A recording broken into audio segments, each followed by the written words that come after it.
ETF index mutual funds నేర్చుకుని stock మార్కెట్లో రాణించాలనుకుంటున్నారా? వెంటనే ఈ నెంబర్కి కాల్ చేయండి.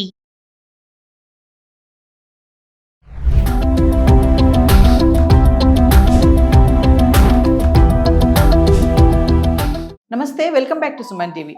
ప్రజెంట్ మనతో పాటు ఉన్నారు TEDx speaker, legendary award winner in real estate, realtor oxygen founder and CEO doctor Nandi Rameshwar Rao గారు.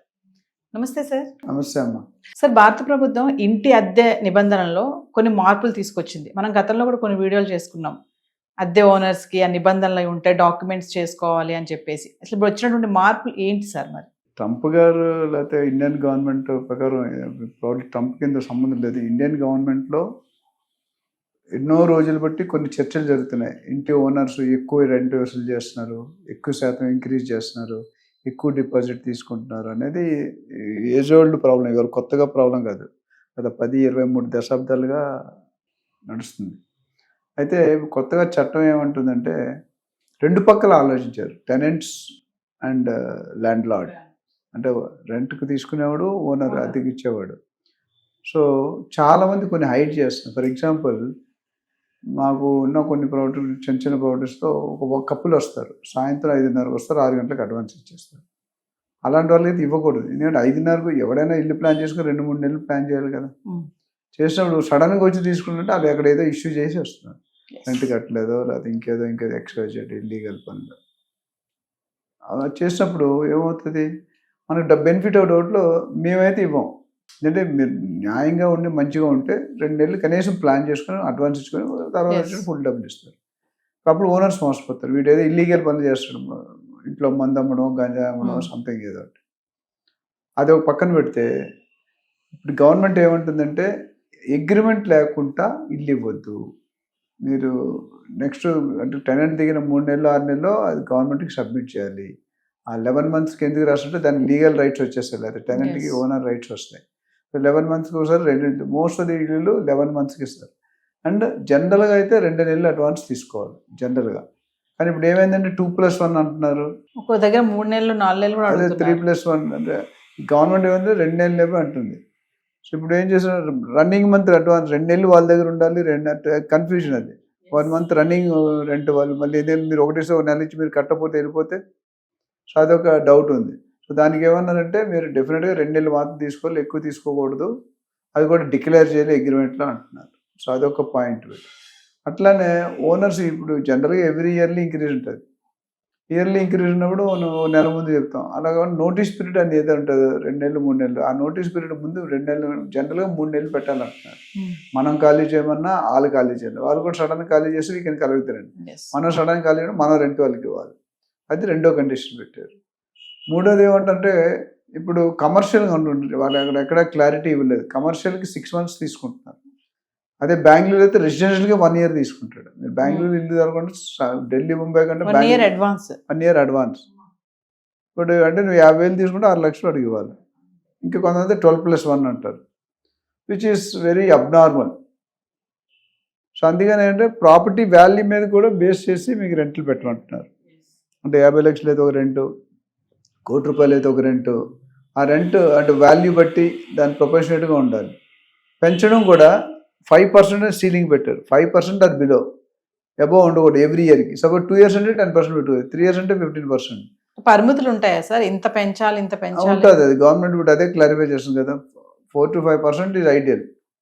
5% దాటితే కొద్దిగా అబ్నార్మల్. బట్ ఏదైనా రీజన్ ఫర్నిష్ ఇచ్చారనుకోండి, మేము ఇప్పుడు బేర్ షెల్ అనేది ఏమి ఇవ్వడు, మంచాలు, సోఫాలు, టేబుల్ మీరు తెచ్చుకోవాలి. ఫుల్లీ ఫర్నిష్డ్ మేబీ ఇంకో ఇన్వెస్ట్మెంట్ పెట్టాడు, దానికి 1% ఇచ్చాడు. అది చెప్పలేదు ఎక్కడ, బట్ నేను అంటున్నాను. సో ఫర్నిష్డ్ దానికి ఫుల్లీ ఫర్నిష్డ్ అనేది చాలా తేడా. అన్ఫర్నిష్డ్ అనేది ఏ గోడలు ఇస్తారు, సెమీ ఫర్నిష్డ్ అనేది ఇంకో 0.5%. ఫర్నిష్డ్ అనేది ఫుల్లీ ఫర్నిష్డ్ మీరు ఏం తేవాలి, మీ బట్టలు తెచ్చుకుంటే చాలా వెళ్ళారు కాబట్టి మిగతా లూజ్ ఫర్నిచర్, సోఫా, కిచెన్ అన్నీ ఆలే ఇస్తారు. సో ఆ విధంగా చూసుకుంటే 5% అంటే పెంచితే అది it's not correct, against the policy అంటారు. So we are talking about basic rent, we are talking about the advance, we are talking about the notice period. మళ్ళీ ట్యాక్సెస్ ఉన్నాయా లేదా అది చెప్పాలి. టీడీఎస్, కార్పొరేట్ అయితే టీడీఎస్, ఇండివిజువల్స్ అయితే కార్పొరేట్ అయితే ట్యాక్స్ డిడక్షన్ అట్ సోర్స్, అది డిడక్ట్ చేసి ఇస్తారు, అది క్లెయిమ్ చేసుకోవచ్చు. సో అదర్ టెనెంట్ కొంతమంది ఫుల్ వాల్యూ, హాఫ్ వాల్యూ అని ఉంటారు. హెవీ రెంట్ 10 లక్షలు 5 లక్షలు ఉండే అది కూడా అవాయిడ్ చేయాలి. ఎందుకంటే రేపు పొద్దుట ఈ గవర్నమెంట్ వాళ్ళు ఒక విధంగా పాజిటివ్గా ఆలోచిస్తే టెనెంట్ కూడా కట్టుబడి ఉంటాడు. లేకపోతే ఇష్టం వచ్చిన వేషాలు వేస్తారు, హజార్డ్స్ థింగ్స్ లేకపోతే కెమికల్స్ ఇవన్నీ కూడా పెడితే కొంతమంది గొడవల కింద వాడుకుంటారు. ఒక 3 రూమ్లు ఉంటే 2 రూమ్లు గొడవల కింద వాడుకుంటారు. అప్పుడు కమర్షియల్ ట్యాక్స్ కట్టాలి. అందుకని రోడ్ సైడ్ బిల్డింగ్లు ఓనర్స్ ఇండిపెండెంట్ హౌస్ ఉన్నా వాళ్ళు ట్యాక్స్ మనలు కట్టుకోమంటారు. ఒక చిన్న ఎగ్జాంపుల్, జూబ్లీస్ ఒక ఇండిపెండెంట్ హౌస్ 1200 గజాల్లో ఉండేవాళ్ళం. దాన్ని ప్రాపర్టీ ట్యాక్స్ మేము తీసుకునేటప్పుడు 4,000 రూపాయలు 4,500 లాస్ట్ 30 సంవత్సరాల నుండి అదేవిధంగా మేనేజ్ చేశారు ఆయన. మేము వచ్చిన తర్వాత అప్పుడు రెసిడెన్షియల్ ట్యాక్స్, కానీ ఇది మేము తీసుకున్న తర్వాత కమర్షియల్ బోర్డు పెట్టుకోమన్నాడు. ట్యాక్స్ మీరు వస్తే ఎంత వస్తే అంత మీరు కట్టుకొని నేను కట్టాను అన్నాడు. సరే మనం ఏమనుకున్నాం, 70,000 80,000 రెంట్కి 3,000 4,000 ఏమందిలో మహా అయితే డబుల్ అవుతాను అనుకున్నాం. అది 90,000 పెట్టాడు. 3,500 4,500 90,000 అయింది. అంటే ఎంత, not 10 times, not 30 times, 25 times, which is shocking news. ఇప్పుడు అది కమిట్ అయిపోయాం ఆల్రెడీ. ఎందుకంటే ఎప్పుడో పాత ఆయన ఒక కమిషనర్ ఆఫ్ పోలీస్ ఒక ఆయన ఓనర్ సమ్మో 30 years చెకింగ్ అవ్వకుండానే ఏదో చూసుకున్నారు. అది ఒక ఎవ్రీ 5 years 4 years రివైజ్ అవుతారు, కొలుసుకుంటారు మెజర్మెంట్. కొంతమంది ఇవాళ 2 ఫ్లోర్ ఉంటే రేపు నెక్స్ట్ ఇయర్ 3 ఫ్లోర్లు అయిపోతాయి, నెక్స్ట్ టైం వచ్చి 3 ఫ్లోర్లు వేస్తాడు. ఇక్కడ అది లక్కీగా ఏంటంటే ఎన్ని సంవత్సరాలు ఉంటే ట్యాక్స్ డిపార్ట్మెంట్ ఎవరు చూడలేదు. ఆ తర్వాత ఇప్పుడు ప్రాపర్టీ ట్యాక్స్ పెరిగితే బట్ మాకు ఆప్షన్ లేక ఉండిపోయాం. మనం 5 years కాంట్రాక్ట్ ఇచ్చాం, లాక్ ఇన్ పీరియడ్ ఇచ్చాం. అంటే 5 years దాకా మీరు ఖాళీ చేయకూడదు, చేయమని కూడా మేము ఖాళీ చేయాలి. సో ఓవరాల్గా చూసుకుంటే ఈ టర్మ్స్ అనేది మోర్ ప్రొఫెషనల్గా సిస్టమైజ్ ఒక ప్రాసెస్. ఎవరైనా 5,000 టెనెంట్ అద్దెకి ఇచ్చినా, 50,000 ఇచ్చినా, 5 లక్షలు ఇచ్చినా ఈ రూల్ ఫాలో అవ్వాలి. ఇందులో మనం ఇవాళ నోట్లో గవర్నమెంట్ ఎక్కడ కమర్షియల్స్ గురించి మాట్లాడలేదు. ప్రాబ్లీ ఇది రెసిడెన్షియల్, కమర్షియల్ డెఫినెట్గా ఎక్కువ ఉంటుంది, ఎందుకంటే అక్కడ సైజు కాస్ట్ అన్నీ ఎక్కువ ఉంటాయి కాబట్టి. ఓవరాల్గా చూసుకుంటే it's good condition from both the sides. But చాలా మంది రిజిస్టర్ చేసుకోరు. రిజిస్టర్ చేసుకుంటేనే రెంటల్ డీడ్ ఎప్పుడు వాల్యూ. పేపర్ మీద రాసుకుంటే సో సంథింగ్ గుడ్లో మెల్ అంటారు కదా, something is better than nothing. అంటే రెంట్కి వచ్చినప్పుడు ఈ డాక్యుమెంట్ అనేది ఉంటుందా సార్? అసలు చాలా మంది చేస్తారు ఈ పని, డాక్యుమెంట్ చేసుకోవడం. అంటే ఇప్పుడు ఒకప్పుడు ఉండేది కాదండి, ఇప్పుడు మేజర్గా 70-80% ఏర్పడి. ఎందుకంటే పేపర్ లేకపోతే నువ్వు ఎక్కడ బ్లాక్ వైట్ ఉంది అనుకోండి, ₹1,00,000 రెండు, మీరు 50,000 ఉండి ఆ 50,000కి లెక్క చెప్తారు, ఇంకో 50,000 లెక్క చేయడం, ఎక్కడ రిసిప్ట్ లేదు కదా. సో రెంట్ ఇచ్చేవాడు రిసిప్ట్ తీసుకుంటారు. ఆ receipt is base how much అయిపోయింది. లేకపోతే కోర్టుకి వెళ్ళినా, కేసుకి వెళ్ళినా, మనం పోలీస్ స్టేషన్ ప్రూఫ్ ఉండాలి. ప్రూఫ్ లేకపోతే ఎట్లా, నేను ₹1,00,000 ఇవ్వకుండా అనేది కూడా చాలా మంది వైట్ చేసుకుంటారు. మంచిది యాక్చువల్లీ, ట్యాక్స్లు కడితే దర్ లాట్ ఆఫ్ బెనిఫిట్స్. మార్కెట్లో ఇమేజ్ పెరుగుతుంది. కొంతమంది ఇప్పుడు చూసుకుంటే పవర్ బిల్లు 8-9 లక్షలు ఉంటుంది నెలకి బిల్లు. అదే పెద్ద మన రిలయన్స్ గ్రూప్ చూసుకుంటే ₹1,00,000 దాకా ఉంటుంది ఒక నెల పవర్ బిల్లు.